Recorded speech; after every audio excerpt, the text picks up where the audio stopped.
Around Dodge City and in the territory on West, there's just one way to handle the killers and the spoilers, and that's with a U.S. Marshal and the smell of Gunsmoke.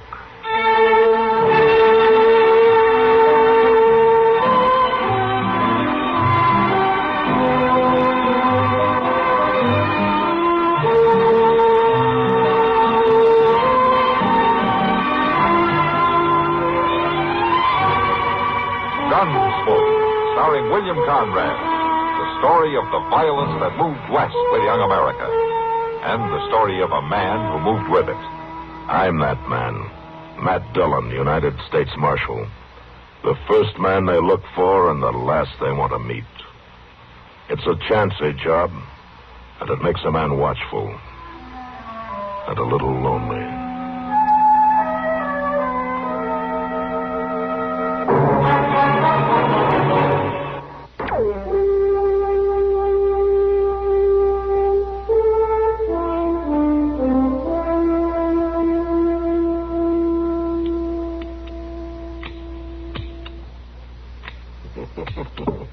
Well, you must have rode out of the war with this gun, mister. I'd thank you just to tell me if you could fix it. You fought for the rebels, didn't you? I'm proud I fought on the side of honor. Yeah, sure. I can always tell by the gun. A piece like this, that's a copy of a Navy coat. About all you rebels could get sometimes. Can you fix it? Can you put it in firing shape? No, this is a very old gun. If you can't fix it, hand it back. I've not time to wait. No. Hold down your horses, mister. I can fix it all right. Well, when can I have it? I could even fix this so it will fire metal cartridges. You could even use 38. All right, just so it'll work. But I don't see no sense to it. How long will it take? No, there is no sense to it, mister. You are wearing a much better gun right now. There's nothing can beat those new Colt Peacemaker. I have a special job for this gun. Well, it can't be nothing that the new 45 can do.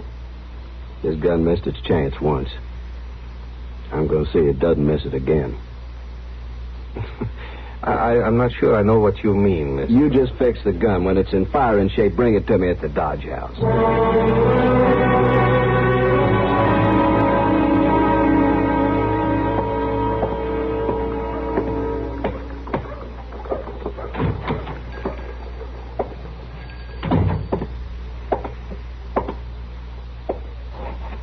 Storekeeper?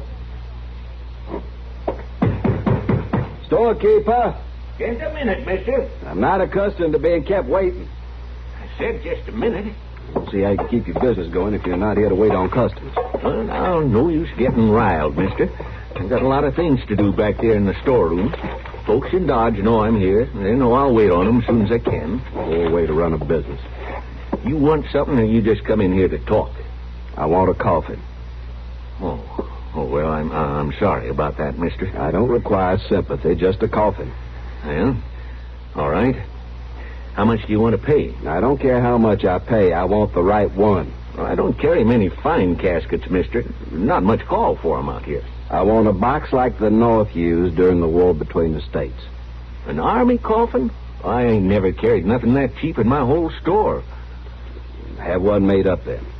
Well, I might be able to do that. I want one just like the one they buried the Yankees in. Oh, is this going to be a military funeral? Not exactly. I mean, was the deceased a soldier?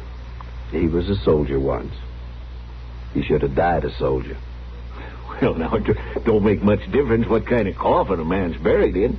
And now, what I got back He here... won't rate anything better than a Yankee coffin or a Yankee death.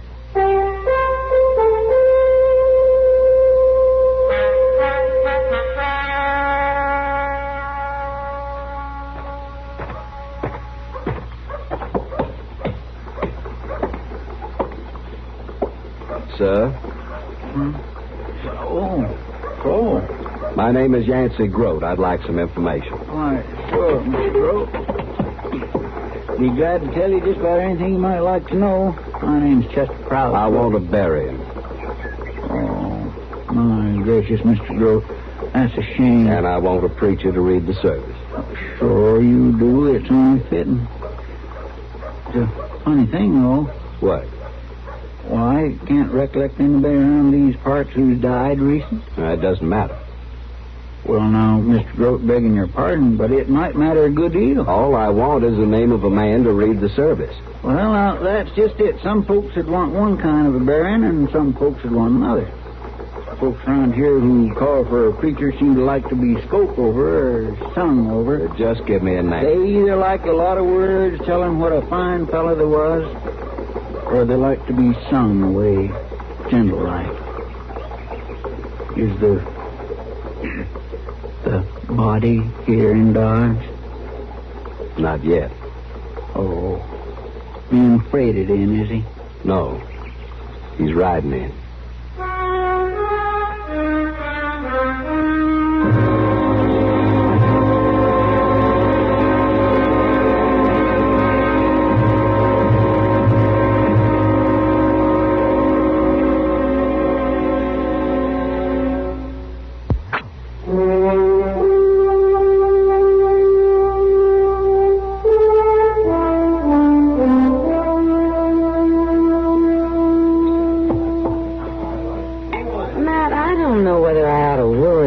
You or not.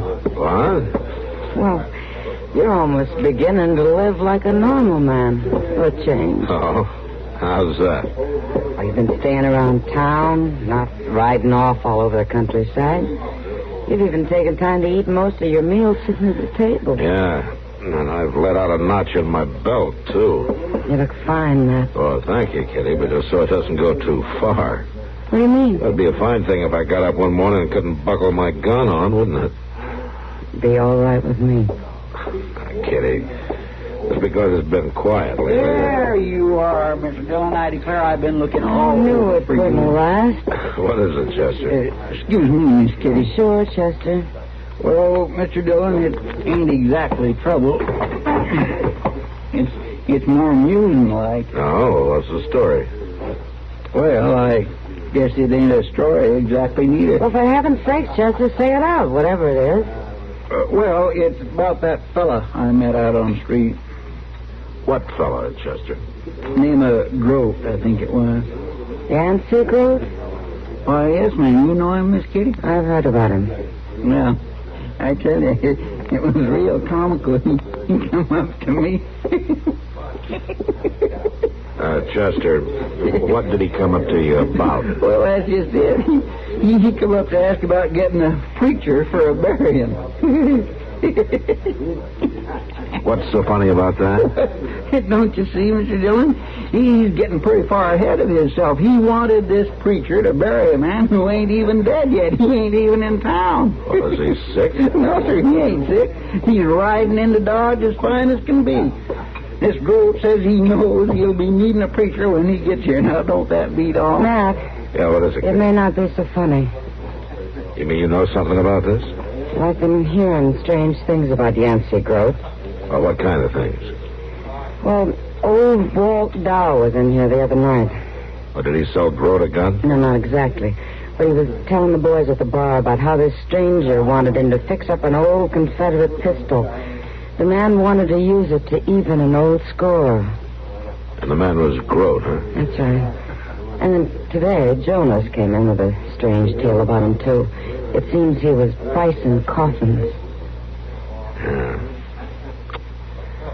Chester, you know where I can find him? Well, he's over at the Dodge House, Mr. Dillon. He told me to have the preacher come there. Well, I think maybe I'd better get over there first.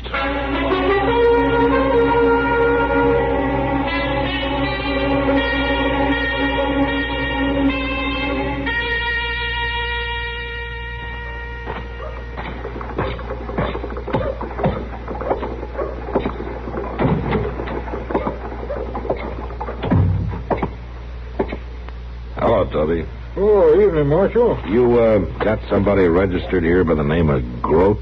Why, yes, we do. Yancey Groat, Southern gentleman. Uh-huh. Is he in his room now? Well, now, Marshal, I don't keep track of all the guests. Which room is his, Toby? Second from the top of the stairs. Thank you.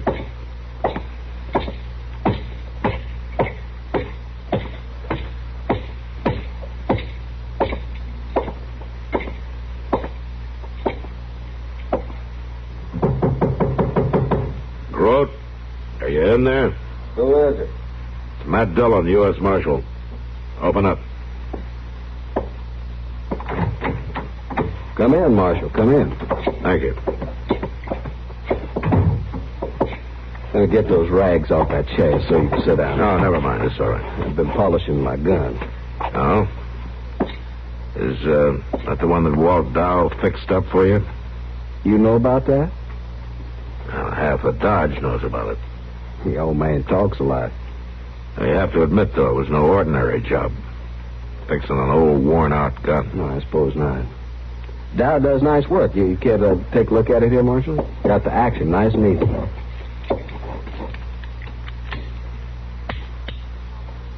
Yeah, it works fine. Dow seemed to feel that you had a special plan for this gun. Oh, I do, Marshal, I do. Maybe you better tell me about it, huh? Why, I'm going to use it to kill a man. Oh? Well, who is he?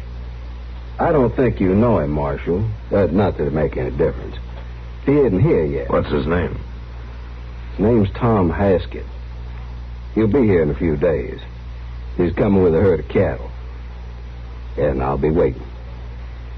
I've been waiting for too many years already. You listen to me, Groat. No, Marshal, you listen to me.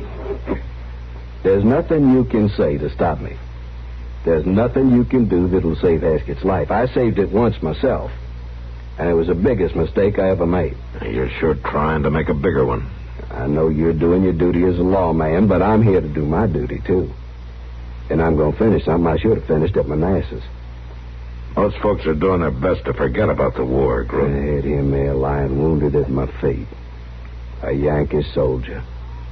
I had this gun in my hand. I should have finished him. I should have finished him right there. It's no crime to let a man live. 2 years later, he was with Sherman in Georgia. Tom Haskett led his men to burning my home. My wife was killed trying to escape. I should have finished him. And I will. I can't blame you for your feelings, Groat, but killing isn't going to bring anything back. Your wife will still be dead, and you'll have a murder on your hands. This won't be murder, Marshal. Merely delayed justice. The court won't see it that way. There's no law in the land can stop me. I've been trailing Tom Haskett for years, and now I found him. And I'm going to kill him. Groat, maybe you can't help it if the bitterness in your brain is eating away the reason, but let me tell you something. You're not going to work out your revenge in Dodge. As soon as I hear that cattle drive is near town, I'm going to lock you up, and I'm going to keep you locked up till Haskett's safely out of town. You can't stop me, Marshal. I hope I won't have to, Groat. I hope maybe you'll stop yourself.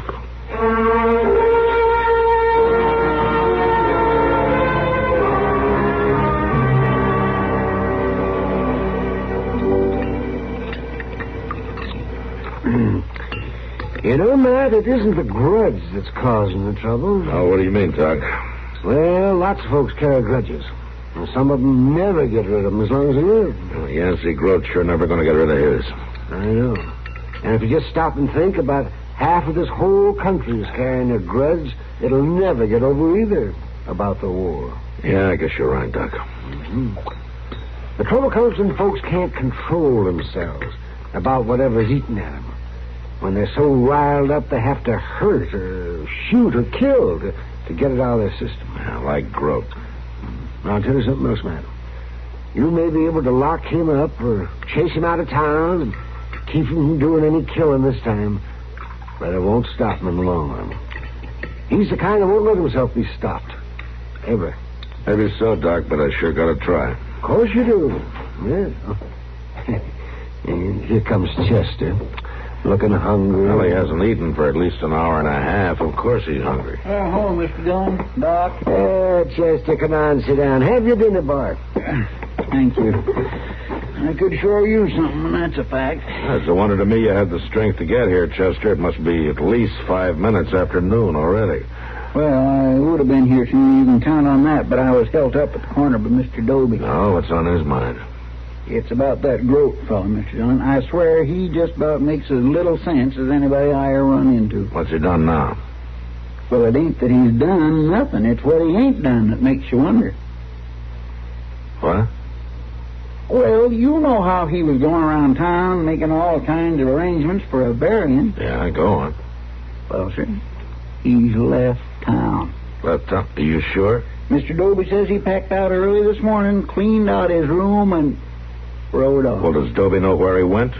No, we don't, Mr. Dillon. Moss Grimmick does. Oh, come on, Chester, get it out. Well, Moss Grimmick saddled his horse for him, and Groat was asking which way the cattle drive would be coming from.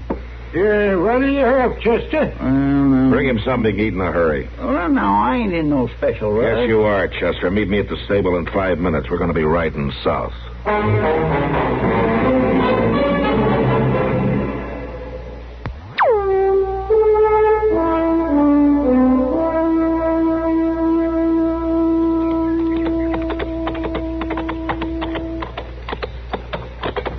You the cook for this outfit, mister? Well, I ain't no painted lady. Could I have a few words with you? We don't need no more hands on this drive, fella. We're almost to Dodge. I don't want a job. I just want some information. All right. You ask the questions, but I ain't promising no answers. Well, fair enough. Can I tie my horse here? Sure. Just keep him out of the beans. I'm looking for a man named Tom Haskett. Oh? I heard he was with your outfit. Is that a fact? I'd like very much to find him. We haven't seen each other since the war. Is he on this drive? Well, why don't you hang around and find out, mister? I could do that, of course, but, well, to tell the truth, I'd like to surprise him. Well, now, ain't that pretty? I know it may sound strange, but I don't think he ever expected to see me again. Oh. And I'd like to work it so our meeting is sort of private. There ain't much privacy out here on the plains, mister. Well, you could help me if you would. Well, what do you want me to do? Over at that creek bed where those bushes are, I thought I might wait for him over there, then you could send him over when he gets back to camp. Well, now, why should I? I'd be glad to supply a little something to wash the dust down your throat. Oh? Drinking whiskey? Drinking whiskey. It's in my saddlebag. Okay, mister. And it don't make much sense to me, but I'll speak to Haskett when he comes in for his supper. I'll be waiting. It's been a long time.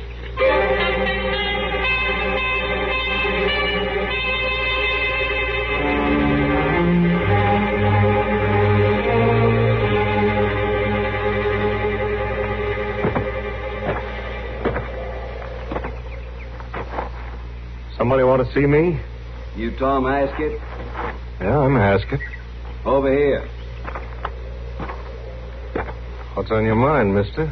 The cook said you wanted to see me. I thought you'd remember me. I know you? You ought to.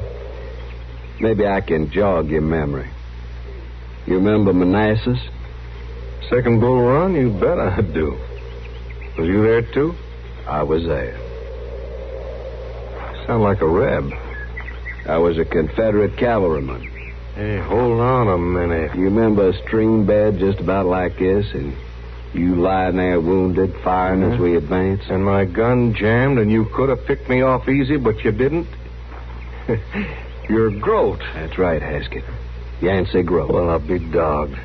Didn't figure on seeing me again, did you? No, for a fact I didn't, but I'm right glad to meet with you. I'm proud of the chance to shake your hand. That's not why I came here. You want me to do something for you? Need money or a job? Be proud to do anything I can. That won't be necessary. Well, then, I'm going to kill you, Haskett. Are you sure? Mr. Doby says he packed out early this morning, cleaned out his room, and rode off. Again. You must be crazy. Maybe.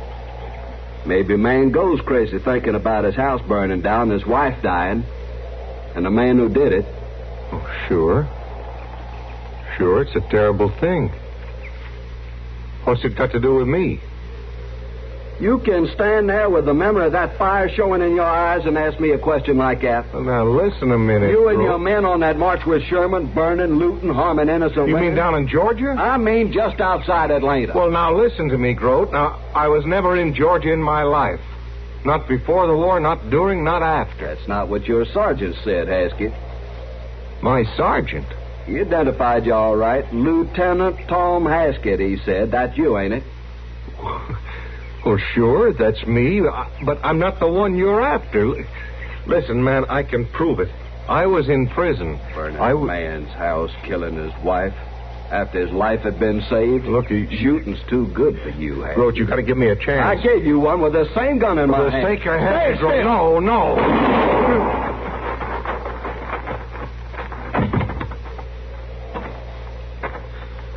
You didn't have... Groat. You're too late, Marshal. I said drop it.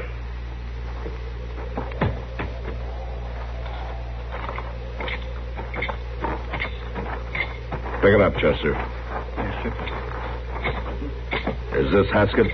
That's Haskett. But you're too late, Marshal. Haskett? Can you hear me? He's crazy. He's stark crazy. Chester. Yes, sir. Get over to the cattle camp and borrow a wagon. We got to get this man to Doc. Yes, Mr. Chairman. You save his life, I'll just get him again. I don't think you're going to have the chance, Groat, one way or the other.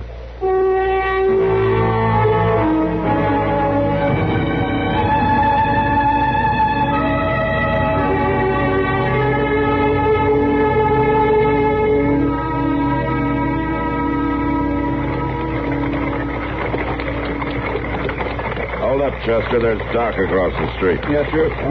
Hey, Doc. Hey, Doc. Come over here, will you? Oh, yes, sure, Mac. Nobody can help him. You just sit quiet, Groat. What is it, Mac? Doc, we got a badly wounded man in the wagon. Thought you ought to take a look at him before we moved him up to your office. Oh, that's a good idea. Yeah, help me up, will you, Chester? Sure, Doc. Give me a hand.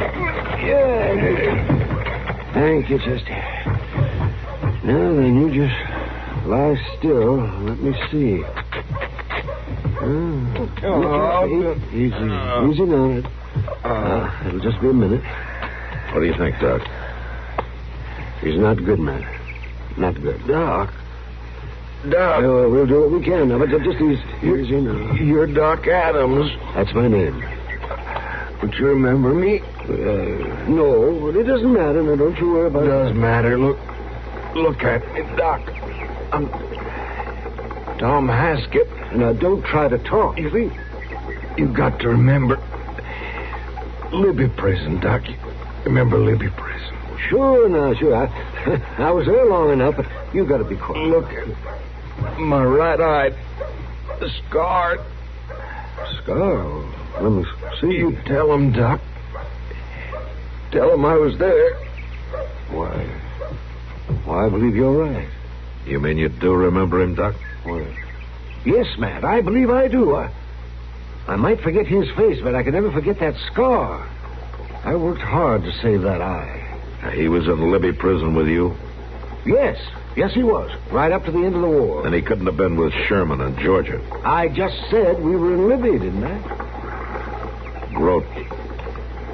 Did you hear that? I made a mistake. You can just bet you did. You spend years of your life planning a killing and then end up shooting the wrong man. I saved his life once, Marshal. You've canceled that score, Groat. What do you mean? He's dead. I didn't mean... You lived your whole life just planning this thing. Ever since the war. Now, there's just one thing about it. What's that, man? At least another part of the war is over. But like most wars, it ended too late.